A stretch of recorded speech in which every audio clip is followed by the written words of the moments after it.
Fala galera do primeiro. Gente, última aula sobre evolução dos seres vivos, evolução da Terra. E hoje nós vamos falar sobre o metabolismo, a evolução do metabolismo ou processos nutritivos do primeiro ser vivo. Página 35 e página 36 do seu livro didático, tá bom? Gente, o que acontece? Você sabe que diante de todos esses questionamentos, sobre a origem da vida, surgiu outra dúvida importante, dentre os pesquisadores, certo? Como os primeiros seres vivos, conseguiam obter e, ao mesmo tempo, fazer a degradação ou degradar o alimento para a sobrevivência? Como é que acontecia esse processo, Houve muito questionamento sobre isso, e aí surgiram duas hipóteses para tentar elucidar a questão. A primeira hipótese é a hipótese heterotrófica. Heterotrófica. O que acontece? Os seres vivos heterótrofos são aqueles que não sintetizam matéria orgânica a partir de matéria inorgânica. Eles não conseguem fazer essa quebra, sintetizar a matéria orgânica, certo? Então, desse modo, o que acontece? A hipótese heterotrófica propõe o quê? Que as primeiras formas de vida, olha que interessante, as primeiras formas de vida seriam incapazes de produzir as moléculas orgânicas para a nutrição desses seres vivos. Então, não tinha condições. Como consequência, o processo de produção energética para esses seres vivos deveria ser anaeróbico. O que é anaeróbico? Que não depende do oxigênio. Por quê? Não existia oxigênio livre na atmosfera primitiva. Então não tinha oxigênio. Então os organismos realizavam processos bioquímicos relativamente simples. Era bem simples esse processo bioquímico, como a fermentação, por exemplo, possibilitando que a realização das suas atividades e até da sobrevivência.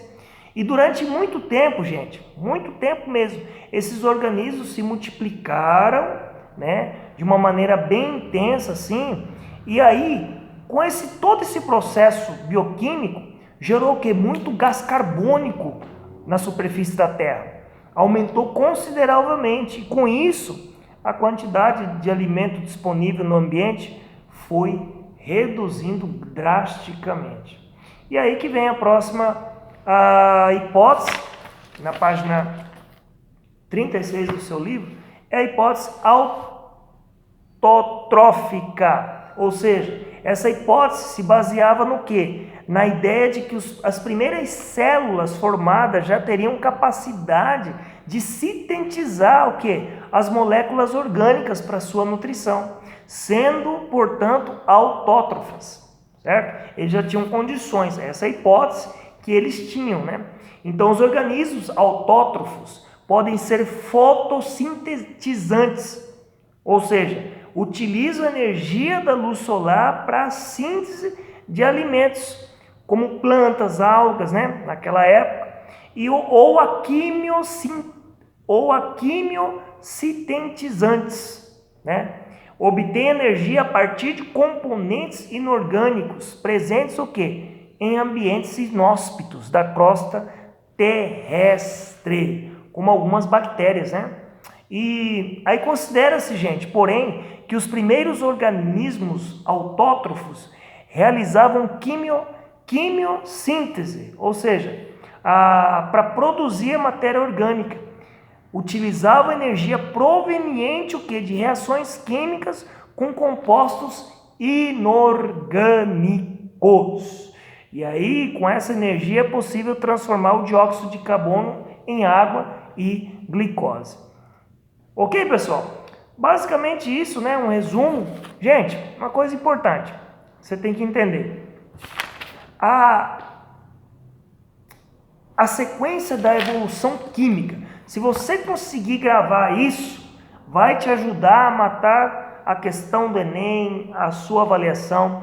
É só você decorar essa sequência. Eu fiz uma sequência aqui, como saber da sequência da evolução química, né? Aqui, eu fiz uma sequência, tá aí na sua apostila, ou perdão, tá, eu fiz aqui no livro, no meu caderno mesmo. Eu vou ler aqui para vocês. Começa aqui, por exemplo, substância inorgânica, ok? É a primeira aqui antes da seta. Depois vem para organismos simples. Depois organismos complexos, coacervados e seres vivos, ok? Essa é a sequência. Tá bom? Gente, show de bola. Releia sua apostila, ok? Vê os conteúdos. Depois a gente vai estar fazendo um resumo para a nossa avaliação mensal. Fica tranquilo, vai ser show de bola. Um grande abraço. Deus abençoe.